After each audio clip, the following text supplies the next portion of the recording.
Welcome and good afternoon. This is Commish Orr. Today we're going to give a little update on the Best of the 90s tournament using season ticket baseball. It's been a little bit. And we are in the League Championship Series in the American League and National League.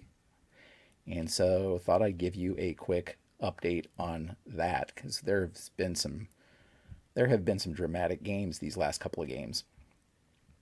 So let's start with taking a look at where we stand in the National League bracket here.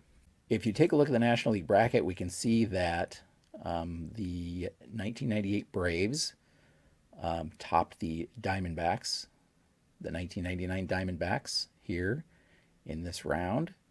Then they swept the 1994 Expos to advance to the League Championship Series.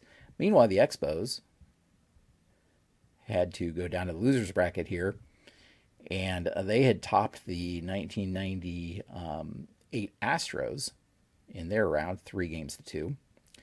They did the same in the losers bracket, 3-2 against the Astros. They were down 2-1 and came back and won the next 2 games to advance to this rematch with the Braves. So let's start there and take a look at those games. Well, in game 1, it was all Pedro Martinez. Pedro's actually had a bad tournament. He was 0-3 coming into this game with an ERA of, 8 something. It's pretty bad. However, he really turned things around in this game. He did allow a solo homer to Andres Galarraga here in the 4th, but other than that, just 2 other hits the rest of the game. So Pedro goes 9 innings, just allows 3 hits. He did walk 3, but he struck out 10, and the only run was that Galarraga home run in the 4th inning. Meanwhile, Greg Maddux came in 2-0 with an ERA just over 1, I believe, and he had an un-Maddux-like game. He walked the first batter he faced, which is pretty rare for him to begin with, and that led to a run there in the 1st inning. So Montreal was already up 1-0. They added a run in the 4th when Moises Alou hit a solo homer to lead off the 4th inning.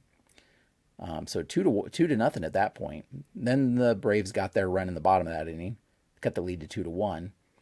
But in the 5th is when Montreal scored again with a couple of singles off of Maddux before he had to leave the game with a strained calf. So Maddux exited the game here. Kevin Millwood came in.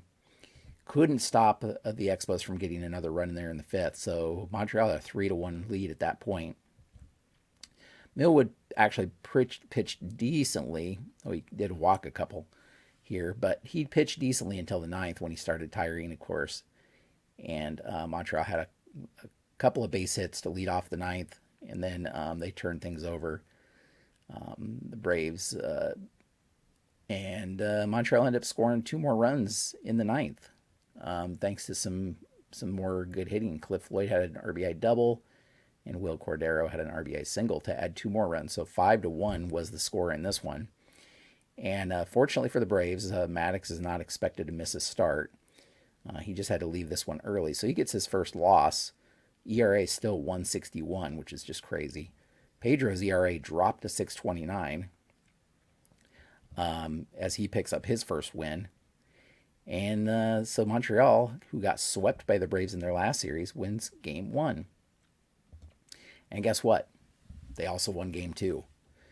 Jeff Fassero was starting for Montreal, Tom Glavine for the Braves, and Atlanta actually scored first in this one and had to stake themselves to an early 3-0 lead. Thanks to a couple more solo homers. Javi Lopez and Michael Tucker had solo homers here in this one. And the Braves took a 3-0 lead into the 4th. Montreal just chipped away a little by little at it. First run scored on a sac fly by Larry Walker. Second run on a ground out by Mike Lansing. So they cut the lead to 3-2 at that point. And then in the 6th is when they got to Glavine, who walked Marquise Grissom to lead off that inning and then allowed a couple of base hits, When all was said and done, he ended up walking in a run, and that was the last batter he would face. He walked Lenny Webster, walked in a run with the bases loaded there. The Expos would score 3 runs in that 6th inning, and so they took the lead back 5-3, or took the lead, I should say, 5-3, thanks to an error in the 7th by Walt Weiss, his first error of the tournament. The Expos scored a couple more unearned runs here in the 7th. Larry Walker with a 2-run single, and so that extended the lead to 7-3 at that point. And they'd add another in the 9th, also thanks to an error with 2 outs. And that would make it 8-3. So Montreal brought in Jeff Shaw with a comfortable 5-run lead, and Shaw promptly allowed back-to-back homers to lead off the 9th to Danny Bautista and Ryan Klesko pinch hitting here in the 9th. So that cut the lead down to 8-5. Still things were looking good. Michael Tucker struck out, but then Walt Weiss and Gerald Williams had back-to-back base hits to kind of put some pressure on. So Montreal turned things over to John Wetteland, their closer. Wetteland did get Chipper Jones to ground out. Chipper grounded out back to the pitcher, and that put runners on second and third with 2 outs. And then Andres Galarraga actually walked to load the bases. So the bases were loaded with 2 outs. Montreal still had a 3-run lead, and Javi Lopez was up, and Lopez grounded out to end the game. So a little bit of tension in this one, but Montreal escapes this one with another victory, and they take a 2-0 series lead on the Braves here in the National League Championship Series. Now, because the Braves have not lost a series yet, and Montreal has lost a series, then even if Montreal takes the next game, it's a best-of-5 series here, they still need to, then they'll play a best-of-7 series to decide the National League winner. So if the Braves win, they don't need to play that extra series. The Braves will just advance, but if Montreal wins, that will basically even them at 1 series loss apiece as they advance to the next round. Now let's look at the National League, or the American League. I'm going to kind of pull this over to hopefully, yeah, there we go. I don't want to spoil things yet, but let's see what happened here. Well, 1990 Oakland Athletics topped the Indians here in the first round that they played, and then they beat the Yankees, who are the top-seeded team, 3-1 to advance. Meanwhile, the Yankees, who had topped Toronto 3-1 in the first time they played each other, were down 2-0 against Toronto here in the losers bracket, but then came back to win the next 3 games. Game 3 went into extra innings, but then the following 2 games were not even close. The Yankees scored 10 runs in each of those games, so they advanced to play Oakland here in a rematch, much like the Atlanta-Montreal series, a rematch here to determine the American League winner. And boy, were these some dramatic games. Game 1, yeah, 10-9 score. 10-9 score. The Yankees got on the board early. Paul O'Neill hit a 2-run shot in the first inning. Oakland responded with a run in the second. New York got that run back in the third on a Bernie Williams RBI single. So 3-1 at that point. Andy Pettitte on the mound for New York. Pettitte has not done very well in the tournament. Dave Stewart on the mound for Oakland, who has actually pitched really well in the tournament. And then in the 5th, Yankees have been plagued by errors in a lot of their losses, and this was no different, as we had an unearned run there in the 5th, and that made it 3-2 heading into the sixth inning. Pettitte still on the mound. And then, once again, the inning was led off by another error. Scott Brocious led off with an error, his 4th of the tournament. And then Pettit walked Mark McGwire and then allowed back-to-back-to-back base hits to Dave Henderson, Walt Weiss, and Carney Lansford. Lansford, who had been injured, I think he got injured in the very first game of the tournament. This was his first game back, and he already showed the importance that he has to the lineup, as he drove in the first run in the second for them, and then drove in this run in the sixth, which gave them the go-ahead, gave them the lead here. Willie Randolph would follow that against Hideki Arabu with a 2-run single, and Oakland would take a 6-3 lead into the 8th inning. So 6-3 into the 8th inning. Dave Stewart still on the mound. He was kind of cruising until he started tiring in the 8th. Paul O'Neill flew out to lead off that inning, but Bernie Williams singled, and then Tino Martinez walked, and that's when Stewart came out. Klink came in to try to calm things, and allowed 4 straight base hits to the bottom of the Yankees order. Strawberry drove in a run with a single. Chad Curtis drove in another run with a single, and then Jorge Posada hit a 2-run double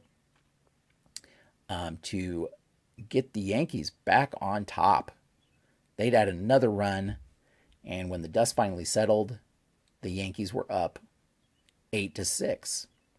So a crazy 5-run 8th inning here for the Yankees. And they did what the Yankees would do and turn things over to Mariano Rivera in the 9th to close things out with a 2-run lead. But it was not to be, as Willie McGee fought off pitch after pitch to get a leadoff single in the 9th. And Jose Canseco followed with a 2-run homer to tie the game in the 9th, handing Rivera his second blown save of the tournament. And that wasn't all. Rivera would allow back-to-back base hits to Mark McGwire and Dave Henderson. And even though Walt Weiss grounded out, Carney Lansford again came up and drove in 2 runs with another base hit in the 9th, giving Oakland a 10-8 lead heading into the bottom of the 9th. Rivera couldn't even finish this game after getting kind of knocked around by Oakland here in the 9th. So Oakland turns things over to Dennis Eckersley with a 2-run lead, 10-8. And things still got interesting. Paul O'Neill led off with a double. Bernie Williams followed with a single to put runners on the corners. Tino Martinez, though, grounded into a double play. O'Neill scored, of course, but that cleared the bases. And then Darryl Strawberry struck out to end the game. So New York has their comeback spoiled as they watch Rivera get a rare blown save, though it's his second of the tournament, as they drop the game 1 here 10-9, and as they come up short. So could they put that behind them in game 2? Well, game 2 was also interesting. Oakland facing El Duque, Orlando Hernandez, bats around in the 2nd inning as Hernandez allows leadoff base hits to Dave Henderson and Walt Weiss. Couple RBIs. Willie McGee drives in 2. Just a terrible inning for Hernandez as they bat around and score 4 runs. So Oakland carries a 4-0 lead into the 4th, actually. Bob Welch on the mound for Oakland, kind of cruising into the 4th inning. And that's when the Yankees responded, getting Paul O'Neill and Bernie Williams and Tino Martinez all on base to load the bases. Darryl Strawberry flies out to shallow left field. But then Welch walks Curtis and Posada back-to-back, walking in a couple of runs. Gives up a 2-run single to Scott Brocious, and then a couple batters later, a 2-run single to Derek Jeter. So the Yankees bat around, much like Oakland did in the second. Yankees bat around in the fourth, and they take a 6-4 lead, a 6-run inning there. And we headed to the fifth. The starters both still on the mound. And again, the Yankees hurt by errors. This time, it's Posada who picked up a little dribbler in front of home plate and threw it away to allow another unearned run here. Of course, he did allow, or Hernandez allowed a single to Canseco to lead off the inning, walked Mark McGwire, and then allowed a double to Dave Henderson. And so Oakland stormed right back to retake the lead 7-6 in the fifth.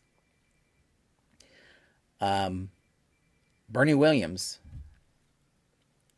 led off, or excuse me, that was the fifth. 7-6 in the fifth. Bernie Williams leads off the bottom of the fifth with a solo shot to tie the game up at 7. So just when the Yankees looked like they were going to turn things around, they lose the lead. They tie things back up here in the fifth with a solo shot. So 7-7. And then Posada leads off the sixth inning with a solo shot to give the Yankees a lead, 8-7. And that's where things stood until the ninth inning, when once again Mariano Rivera is brought in to save the game with an 8-7 lead. Gets Mark McGwire to line out, but then Dave Henderson hits a home run to tie the game and hand Rivera his third blown save and the second in 2 games. Back-to-back blown saves for Rivera. Yankees fans were quiet in the stadium as that happened. Rivera able to get out of that inning, though, keeping the game tied. And with that tie game, we headed to the bottom of the ninth. And Harris led off by walking Darryl Strawberry and was immediately pulled out. Oakland turned things over to Dennis Eckersley. But Eckersley allows a single to Chad Curtis to put runners on the corners. He intentionally walks Posada to load the bases. Infield in, outfield in. Yankees just needed something, just a long fly ball or something to win this game. But Eckersley strikes out Scott Brocious here in the bottom of the ninth and then gets Chuck Knobloch to fly out to shallow left, not deep enough to score a runner. The Yankees fans were watching the season fade away there as they were going to waste this bases loaded no-out opportunity. But then something crazy happened. Back in the 8th inning, I have to rewind to the 8th inning, Derek Jeter got hit by a pitch that cleared the benches, and Gene Nelson and Jeter both got ejected for the brawl that resulted. So Luis Sojo comes in for the Yankees in place of Jeter, and he's the one that was batting in the ninth with 2 outs and the bases loaded instead of Jeter. And what does he do? But he slaps one just over the drawn-in infield to walk it off for the Yankees here in the bottom of the ninth. The Yankees top the Oakland Athletics 9-8 to even the series in a wild game that again saw Mariano Rivera blow another save, his third of the tournament. Rivera's ERA 7.71. Crazy. He has not been able to really close things down like he should be. So a crazy game, absolutely crazy. And here's where things stand. Let's go back to the bracket and blow it up here. So now you can see where things stand. So we're 2 games in. Montreal leads the Braves 2-0. The New York-Oakland series is tied. Again, if New York wins this series, they still have to go then to a best of 7. If Oakland wins, they'll advance right to the World Series, the best of the 90s World Series. So pretty crazy stuff. Let's take a look at some of the stats, shall we? Let's take a look at some of the stats for these teams. As you can see, Oakland has a 281 batting average and a 369 ERA. Slightly better than New York. New York has a 275 average, but their ERA is way worse, 473. And if we take a look at Oakland's lineup, we can see that Ricky Henderson, leadoff hitter Ricky Henderson, is hitting 447 in the tournament. He has been a menace. He's stolen 10 bases, hasn't been caught yet. And he's just starting things off and leading that offense. Of course, several other hitters are hitting over 300. Willie McGee and Dave Henderson both hitting over 300. Mark McGwire, 7 homers in the tournament. Jose Canseco, 4 homers in the tournament. If we come down here to the pitching staff, the top pitcher for Oakland right now is Scott Sanderson. He's 2-0 in his 2 starts with a 176 ERA. Dave Stewart, 334. A lot of really decent ERAs actually for Oakland. So let's look at New York and see who the leaders are for New York. Yeah, Soho, that was his one and only at bat of the tournament so far. And he comes in clutch. Bernie Williams hitting 393. Paul O'Neill hitting 371. Derek Jeter hitting 313. So a lot of solid batting there. Williams, he has 4 homers. Just solid hitting right there for a couple of the key players for New York. If we look at the starters, though, the top starter is David Cone. He's only 2-2, but he has a 2.17 ERA. But look at this. David Wells and Andy Pettit both have struggled in the tournament. ERA is over 6. And a combined 2-3 record. Rivera has 5 saves, but he's allowed 6 earned runs in 7 innings. And he's blown 3. So not a lot of confidence there. So yeah, that's where things stand there. Let's take a look at some of the leaders. I guess I could look at the National League, couldn't I? The Braves. Klesko is hitting 412, 7 for 17. He hasn't been an everyday starter. Danny Bautista is hitting 400. Michael Tucker hitting 294. Some decent stuff there. We look at the Braves pitching. Maddox, 161 ERA. Smoltz, 360 ERA. Glavine, 466 ERA. Danny Nagel, much worse, 614. So that's where things stand there. And let's take a look at Montreal. I should say the Braves are only hitting 252 as a team. Montreal hitting 281. Moises Alou, 452 batting average. Will Cordero, 371. Cliff Floyd, 333. And a couple more guys close to 300. Rondell White, though, is out for the tournament. He got injured in the last series, and he is out for the tournament. So this 298 batting average, and he's on the bench, recovering. We look at pitching. We see Butch Henry, 2.11 ERA. He's been a kind of a surprise bright spot there. Ken Hill, 3.13 ERA.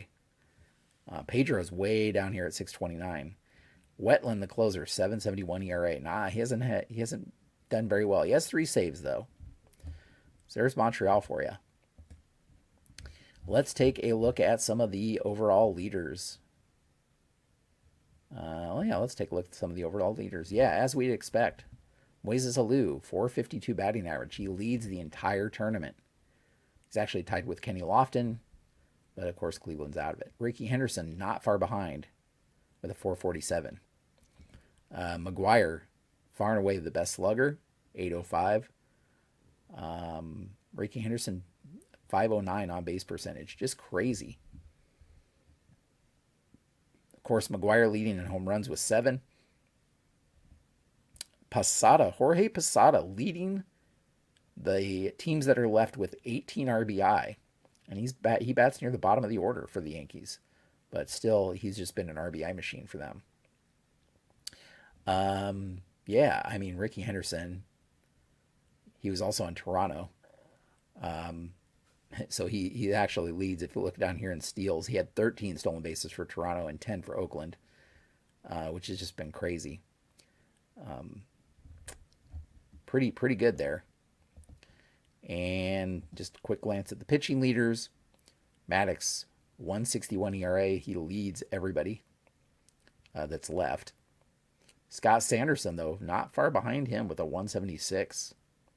So a couple of decent ERAs there to lead things off. And despite those 3 blown saves, Mariano Rivera with 5 saves, tied for the lead in that category. Of course, some of those counting stats you kind of have to take with a grain of salt because, of course, the teams that are left have played way more games than the teams that have been eliminated. So you kind of have to keep that in mind. But look at that. Base runners per 9 innings for Maddox is 524. That is nuts. He's just been so dominant. And the Braves will need him to continue to be dominant if they want to advance in the series. Crazy stuff. So that's kind of where things are there. Let me blow this back down. And I will tell you that if you want to kind of follow the action, head over to baseballmaelstrom.com and you'll come here to the homepage. You'll see all the projects I have past and present that you can click on and see the stats and so forth. If you click over here at 1990s Tourney, you can see the tournament results so far, along with the bracket, stats, and all of that fun stuff. You can also see, as I said, past projects. So the last project I did with Season Ticket Baseball was the 1930s, Best of the 30s tournament. You can see those stats. And then, of course, the other current league I have going on is my Payoff Pitch League. We're in Season 2 of that. So be watching for a video on the Payoff Pitch stuff. I just did a how to play video, so check that out if you're curious about Payoff Pitch and how to play it. But I'll give an update on that and probably do a play of one of the games in that league shortly as well.